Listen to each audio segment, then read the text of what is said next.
Proving people wrong is something I live by every day. Hi, I'm Jillian Dempsey, and I play hockey for Harvard and the U.S. Women's National Team. I was a finalist for the ECAC Player of the Year Award. I'm here with Prove People Wrong to share my story. Going to the national championships in San Jose, California, and winning gold. It was actually right over in that corner over there. The ECAC quarterfinals, second game versus Princeton. They took us to overtime, chipped it up the boards to my defenseman Getty, and she ripped a slap shot into the net, and it was one of the best team huddles and goal celebrations. This year's ECAC semifinal, we had a heartbreaking loss in overtime, and that game meant the end of our season. I'd like to forget it, but it was good in a sense that I used it as motivation throughout the summer. This past year against Princeton, it was the best game of my life. I got 5 goals, and it was one of those days where all the hard work pays off. Cornell, they're a very skilled team and play very physical, and every time you play them, it's a dogfight. Professionally, I'd have to say Carly Lloyd of the women's soccer team and Lolo Jones, who's an Olympic hurdler, because they both overcame tremendous adversity and injuries, but were still able to bounce back from those. It would have to be the Bruins, just because I'm a huge hockey fan, and but I'll root for any Boston team because of hometown pride.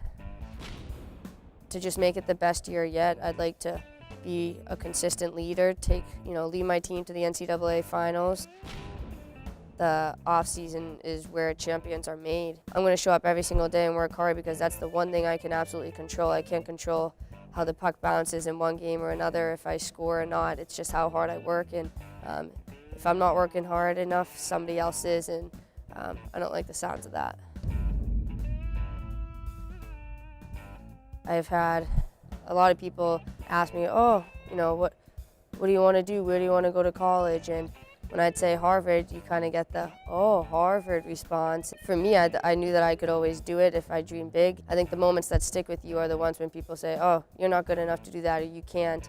And so to get here was not only just happy for me because this is what I wanted, but to prove those people wrong was another great feeling. One of the greatest facets of my game and who I am is hard work, and I think just sticking late after practice or coming in on an off day and working on shooting in tight, chipping pucks off the boards, just working extra in the weight room. Anything I can do that's a little bit extra that might get me the edge is what I try to do. I think that with the passion of the players playing now and the great leadership with coaches, and the sport's only going to keep growing. My long-term goals are to win an NCAA championship with my Harvard team, so this is the last year I can, and so this is it. This is the year.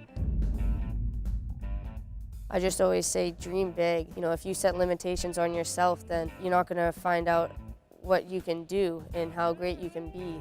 Chase after them no matter what other people might tell you. They might say you're not good enough or that you'll never be able to make it, but I truly believe that if you love something and you put your whole heart into it, and you're willing to sacrifice and willing to work hard every single day consistently, then you can achieve your goals. And bottom line too is have fun, because it's all about doing what you love. And when you're doing what you love, it doesn't feel like work.